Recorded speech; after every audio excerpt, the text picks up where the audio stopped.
नमस्कार साथियों।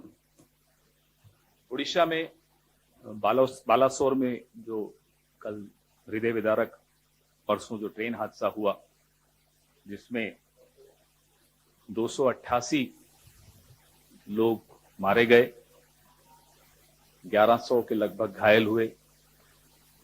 हमारी संवेदनाएं उन तमाम परिवारों को जिन्होंने अपने प्रियजनों को गंवाया है। साथ ही ओडिशा पुलिस, एनडीआरएफ, ओडीआरएफ और भारतीय सेना को धन्यवाद, जो पीड़ितों की मदद के लिए तत्परता उन्होंने दिखाई। और ओडिशा के लोगों की जो मानवीय छवि देखने को कल मिली, वो इस देश की मानवीय छवि है। रक्तदान करने कतारों में लोग खड़े थे, नौजवान लोग खड़े थे। इससे यह पता चलता है कि एक राष्ट्र के तौर पर हम लोग कितने सजग, कितने संवेदनशील लोग हैं। लेकिन बड़े अफसोस की बात है कि हमारी सरकार उतनी संवेदनशील नहीं दिखती। प्रधानमंत्री जी, आपके रहते भारत की किस्मत के बारे में तो मैं कुछ नहीं कहूंगा, लेकिन आप की किस्मत के बारे में दो शब्द जरूर कहूंगा।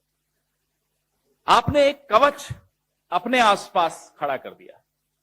वो कवच आपको सीएजी रिपोर्ट से बचाता है, वो कवच आपको प्राइम टाइम डिबेट से बचाता है, वो कवच आपको किसी भी तरह की पब्लिक स्क्रूटिनी, सार्वजनिक जांच से बचाता है। वो कवच देश की सीमाओं को नहीं बचाता, वो कवच ऑक्सीजन के लिए मारे मारे फिर रहे लोगों को नहीं बचाता, वो कवच रेल यात्रियों को नहीं बचाता, वो कवच सिर्फ और सिर्फ आपकी छवि को बचाता है। ऐसा कवच किसी सरकार को, किसी प्रधानमंत्री को कभी नहीं मिला। काश ये कवच रेल यात्रियों को भी मिलता। एक जमाना था जब लाल बहादुर शास्त्री जी जैसे लोग थे जिन्होंने इस्तीफा दिया। माधवराव सिंधिया जी ने इस्तीफा दिया एक रेल हादसे पर, नीतीश कुमार जी ने इस्तीफा दिया एक रेल हादसे पर। इस्तीफे का अर्थ क्या होता है? इस्तीफे का अर्थ होता है नैतिक जिम्मेदारी लेना। ना जिम्मेदारी दिखती है, ना नैतिकता दिखती है। आपको क्या उम्मीद है यहां से कोई इस्तीफा आएगा? हमें तो यह नहीं समझ में आ रहा हम इस्तीफा मांगे किससे। वो व्यक्ति जो एक छोटे से रेलवे स्टेशन की भी हरी झंडी दिखा के उद्घाटन करते हुए दिखता है, वो, या वो जो कल सुबह से अपनी पब्लिसिटी में लगे हुए हों, टोपी पहन के कैमरा लेकर घूम रहे हों, किसका इस्तीफा मांगे हम? प्रधानमंत्री, हम आप पर छोड़ते हैं, आप किसका इस्तीफा लेना चाहते हो। लेकिन ये देश उम्मीद करता है कि जिस तरह से लाल बहादुर शास्त्री जी ने, जिस तरह से नीतीश कुमार जी ने, जिस तरह से माधवराव जी सिंधिया ने इस्तीफा दिया था, आप भी अपने रेल मंत्री से इस्तीफा लेंगे।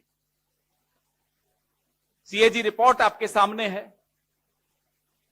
पार्लियामेंट की स्टैंडिंग कमेटी की रिपोर्ट मेरे साथी, मेरे सहयोगी शक्ति सिंह गोहिल साहब के पास है, इस पर वो चर्चा करेंगे। सीएजी की रिपोर्ट बड़े स्पष्ट तौर पे बताती है कि 2017 से 21 के बीच में डिरेलमेंट, यानी ट्रेन के पटरी से नीचे उतर जाने की वजह से 1127 हादसे, 1127 derailments between the year 2017 and 21।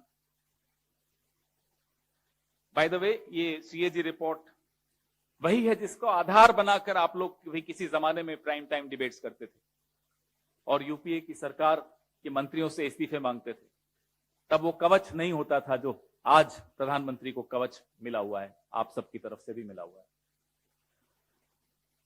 Modi सरकार का जो ट्रैक रिन्यूअल का बजट है, ये सीएजी रिपोर्ट भी हम आपको प्रेस रिलीज के मार्फत सर्कुलेट करेंगे। शायद आपके टेबलों पर आपके संपादकों ने नहीं भेजी होगी, या संपादकों की टेबलों पे उनके मालिकों ने नहीं भेजी होगी, मैं आपको जरूर भेजूंगा। ट्रैक रिन्यूअल का बजट हर साल कम होता जा रहा है और जो बजट है उसका यूटिलाइजेशन नहीं हो रहा। हम हाई स्पीड ट्रेन के खिलाफ नहीं हैं, लाइए, लेकिन 10-15 चमकती धमकती ट्रेन को दिखाकर आप पूरा इंफ्रास्ट्रक्चर, पूरा ढांचा खोखला करते चले जाएंगे, यह मंजूर नहीं।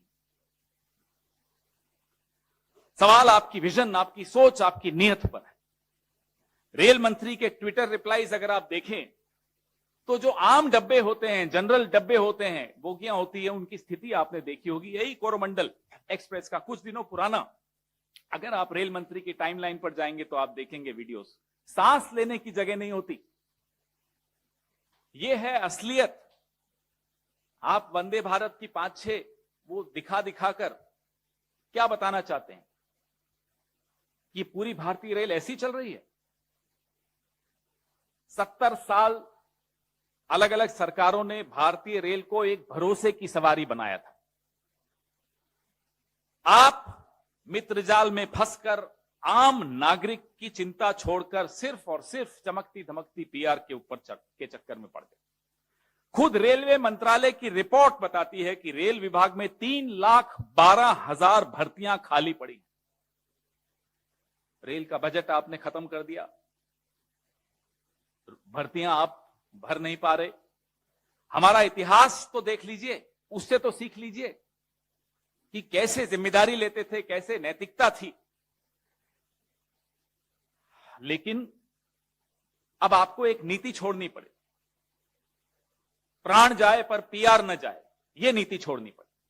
अभी 9 फरवरी को शक्ति भाई और मैं अभी चर्चा ही कर रहे थे, 9 फरवरी को यह एक आंतरिक रिपोर्ट है जो ऐसा ही हादसा होते होते बचा, उसके पश्चात की रिपोर्ट है। यह रिपोर्ट भी मैं आपको सर्कुलेट कर रहा हूं, हस्ताक्षर हैं इस पे साउथ वेस्टर्न रेलवे के एजीएम के, principal chief operations manager south western railway. जब वो बता रहे हैं कि ये सिग्नलिंग जो इंटरलॉकिंग सिस्टम है, इसमें खोट है, अगर जल्दी ही इस खोट को दूर नहीं किया जाए तो इस तरह के हादसे होते रहेंगे। 9 फरवरी को ये रिपोर्ट सर्कुलेट हुई रेलवे मिनिस्ट्री में। उसके पश्चात क्या कदम उठाए गए ये भी हम जानना चाहते हैं। इससे पहले कि शक्ति सिंह गोहिल जी स्टैंडिंग कमेटी की रिपोर्ट पे चर्चा करें, हमारे 3 सवाल। क्या प्रधानमंत्री जी इस सदी के सबसे भयावह रेल दुर्घटना की जिम्मेदारी लेंगे? नंबर 2, क्या प्रधानमंत्री जी अपने रेलवे मिनिस्टर श्री अश्विनी वैष्णव का इस्तीफा लेंगे? हमारी ये स्पष्ट मांग है कि रेलवे मिनिस्टर को तुरंत नैतिक जिम्मेदारी लेते हुए इस्तीफा देना चाहिए।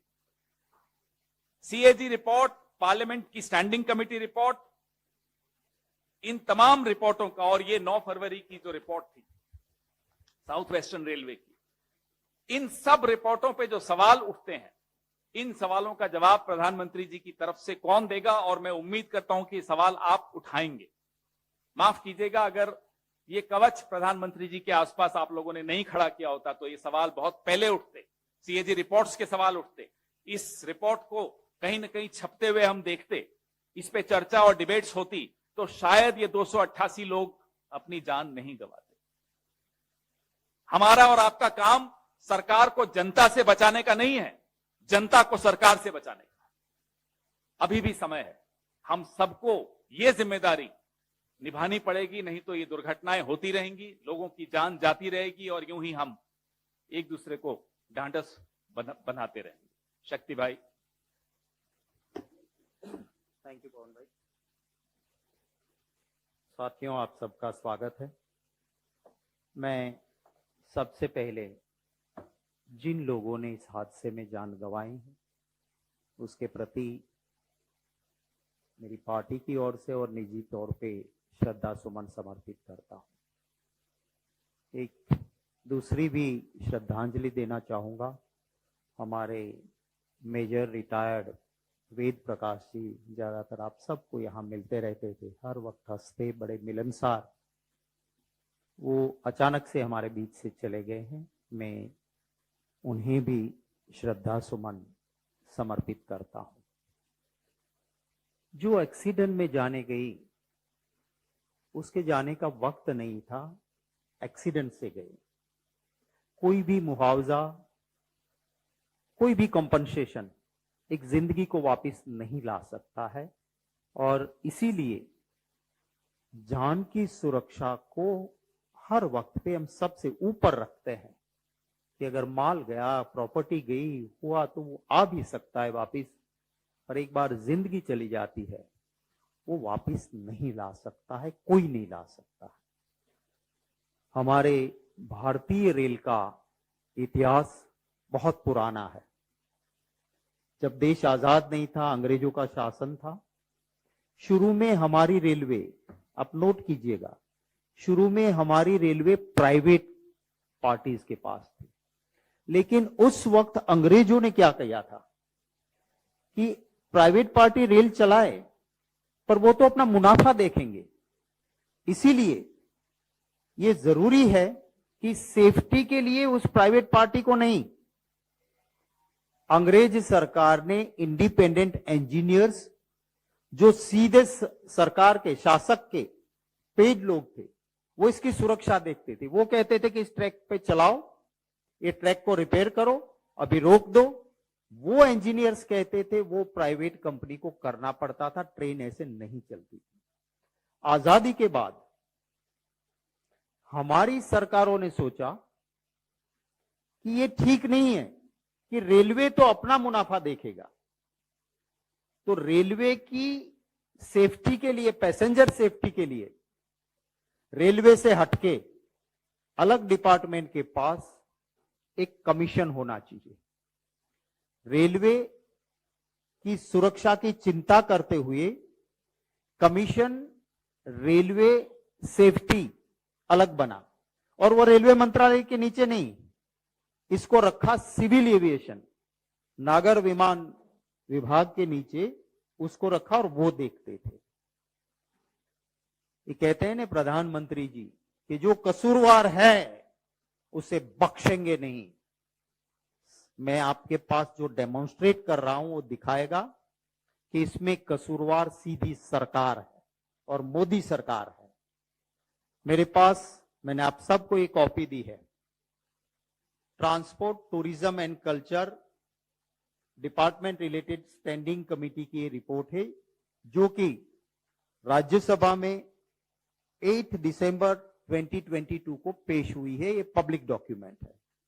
आप पेज 2 पे देखोगे, यहां पे चेयरमैन है टीजी वेंकटेश, जो कि बीजेपी के हैं, और हमारी पार्लियामेंट्री कमिटीज जो होती है वो दलगत राजनीति से ऊपर होती है, वो पार्टी पॉलिटिक्स से ऊपर होती है। इसमें ज्यादा मेंबर, क्योंकि प्रो रेटा होता है, जिसके ज्यादा एमपीज उसके ज्यादा कमिटी में मेंबर्स, तो इसमें ज्यादा मेंबर भारतीय जनता पार्टी के। 5 नंबर पे आप मेरा नाम भी देखोगे, मैं भी इस कमेटी का हिस्सा था। ये कमेटी ने, मैं आपका ज्यादा वक्त नहीं लेना चाहता हूं, पेज 4 पे आप आ जाइए। मैंने आपको कहा ना कि आजादी के बाद सेफ्टी के लिए अलग कमीशन, जो रेलवे मंत्रालय के नीचे नहीं, सिविल एविएशन के नीचे काम करता था, और वो अलग कमीशन अगर कहे कि ये ट्रैक खराब है, यहां गाड़ी नहीं चलेगी, तो रोक देना पड़ता था। ट्रैक बनने के बाद तभी खुला रख सकते थे जब ये सुरक्षा के लिए अलग कमीशन, जो सिविल एविएशन के नीचे है, वो परमिशन देगा कि नाउ दिस इज फिट। वो उसके अंदर टेक्निकल एक्सपर्ट्स लोग रहते थे। मोदी सरकार ने क्या किया 2018 में, इन 2018, आप ऊपर से चौथी लाइन देखिए। 2018 में रेल मंत्रालय ने रेल संरक्षा आयोग की राय पर विचार किए बिना, माने उनके साथ कोई बात नहीं की, जो अलग आयोग था जिसके साथ बात करनी चाहिए, उसके साथ बात किए बिना खोलने के नियमों में संशोधन किया है। महत्वपूर्ण संशोधनों में से एक ये था कि आयुक्त को भारतीय रेल आयामों की अनुसूची के उल्लंघन को माफ करने की शक्ति प्रदान करने का यह शक्ति CRS माने कमीशन रेलवे सेफ्टी और CCRS माने chief commissioner of railway safety की सिफारिश के साथ रेल मंत्रालय के पास निहित थी। माने ये पावर्स जो कमीशन के पास और चीफ कमिश्नर के पास थे, वो पावर्स हटा दिए गए। इस संशोधन की संरक्षा निहितार्थ रेल मंत्रालय को भी बताए गए थे, माने इन्होंने विरोध किया आयोग का अभी भी वह मत है, वो कमेटी के सामने आयोग एज ए विटनेस आता है और कहते हैं कि यह संशोधन सुरक्षा के हित में नहीं है और सुरक्षा को समी चिंता पर वरीयता दी जानी चाहिए, इसलिए पुरानी व्यवस्था को बहाल कर देना चाहिए। ये किसने कहा? ये आके कमीशन ने एज ए विटनेस कमेटी के सामने कहा। और उसके बाद आप पैराग्राफ 31 उसी पेज पे देखिए कि कमेटी ने भी चिंता जताई। समिति ने CRS माने कमीशन रेलवे सेफ्टी, जिसे विशेष रूप से रेलवे सुरक्षा से संबंधित मामलों पर तकनीकी मार्गदर्शन प्रदान करने के लिए स्थापित किया गया है, की सिफारिशों सुझावों के प्रति रेलवे बोर्ड द्वारा दिखाई गई उपेक्षा पर गंभीर चिंता व्यक्त करती है। कमेटी ने कंसर्न जताया। मैं खुद था उस कमेटी में हाजिर कि आप ये क्या कर रहे हो? अंग्रेज भी इंडिपेंडेंट रखते थे, आज तक था, और कमीशन के पावर्स आप एक नोटिफिकेशन करके हटा देते हो और कहते हो कि मैं ही चोर, मैं ही कोतवाल, मैं ही न्यायाधीश। कमेटी ने इसका विरोध किया। ये 2018 में हुआ, माने मोदी सरकार में हुआ। अभी मेरे साथी पवन भाई ने जो डॉक्यूमेंट आपको दिखाया, अगर ये नहीं होता तो ये डॉक्यूमेंट का संज्ञान इंडिपेंडेंट कमीशन लेता, ये हादसा नहीं होता। दूसरा, कमेटी ने खुद पाया कि वहां जो डेप्यूटी कमिश्नर्स है कमीशन में, वो रेलवे के अधिकारियों को वहां अपॉइंट किया जाता है और उसके बाद उसको फिर से रेलवे में जाना है। सो कमेटी ने अपनी सिफारिश में कहा कि ये क्या हो रहा है?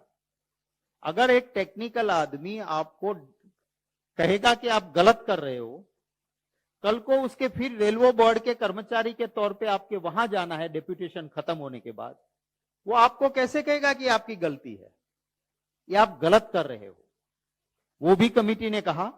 और कमेटी ने सारी सिफारिशें पेज 6 पे, आप देखिए पेज 6 पे ये सारी सिफारिशें, जिसमें एक तो ये कहा कि आपने गलत किया, 2018 में इंडिपेंडेंट कमीशन के पावर्स ले लिए। दूसरा, कमेटी ने कहा कि आप जो डेप्यूटी कमिश्नर रेलवे के लेते हो, वो आपकी गलती दिखा नहीं पाएंगे, क्योंकि उनको बेचारे को कल डेप्यूटेशन खत्म होने के बाद आप ही के रेलवे में आपकी सत्ता के नीचे काम करना है। तीसरा, कहा कि सेफ्टी के लिए इंटरनेशनल जो मेजर्स है उसको आप क्यों इस्तेमाल नहीं कर रहे हो?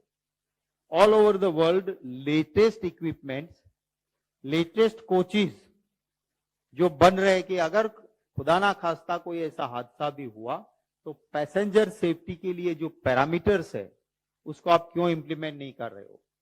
कमेटी ने यह भी कहा कि आप स्पीडी ट्रेन लाओ, इसकी दिक्कत नहीं है, पर इससे पहले हमारा इंफ्रास्ट्रक्चर जो है उसको उसके अनुरूप तो कीजिए, आप उसको ट्रेनिंग तो दीजिए कि जो उसके लिए ठीक ट्रेनिंग हो। तो ये मैंने आपको ये डॉक्यूमेंट दिया है जो पार्लियामेंट में 8 दिसंबर 2022 पेश हुआ, और अगर उस वक्त पे ये संज्ञान लेते, उस वक्त पे ये चिंता करते, तो आज ये हादसा नहीं होता था। तो मोदी जी कहते हैं कि जिम्मेवार को नहीं बख्शा जाएगा। ये सारा डेमोन्स्ट्रेट करता हूं कि वो वहां छोटे से कोई सिग्नल के टेक्नीशियन या वहां काम करने वाले छोटा कर्मचारी नहीं है। मोदी जी, कमेटी के कहने के बावजूद आपकी सरकार ने गलतियां नहीं सुधारी। 2018 में जो इंडिपेंडेंट कमीशन रेलवे सेफ्टी था, उसको आपने इंडिपेंडेंट रहने नहीं दिया काम करने के लिए, उसके पावर्स लेके रेलवे को दे दिए। तो ये गवर्नमेंट का डिसीजन लेने वाले इसमें जिम्मेवार है। और जो 9 फरवरी 2023 का ये जो अंदरूनी रिपोर्ट है, जिस रिपोर्ट में लिखा है, क्लियर लिखा है, आपको इसकी कॉपी भी साझा हम कर देंगे, इसको कॉपी भी आपको हम भेज देंगे। इसमें क्लियर लिखा है, the signaling cables are first brought to the junction box in the yard and then brought to the relay room, which makes the vulnerable for madding and interacting with interlocking। माटे interlocking पूरा system इससे खराब होगा, और जो signal की safety नहीं है और गलत तरीके से जो यहां हुआ हादसा, वो सिग्नल के गलत ऑपरेशन से ही हुआ। इसमें कहा है कि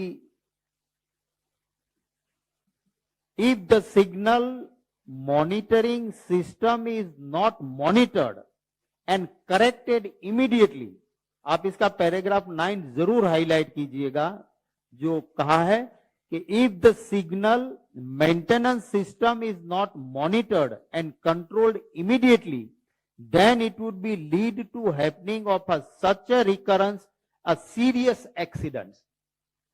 माने ये रिपोर्ट खुद कहती है कि अगर आपने ये सिग्नल का काम ठीक नहीं किया तो बहुत सीरियस बड़ा एक्सीडेंट हो सकता है।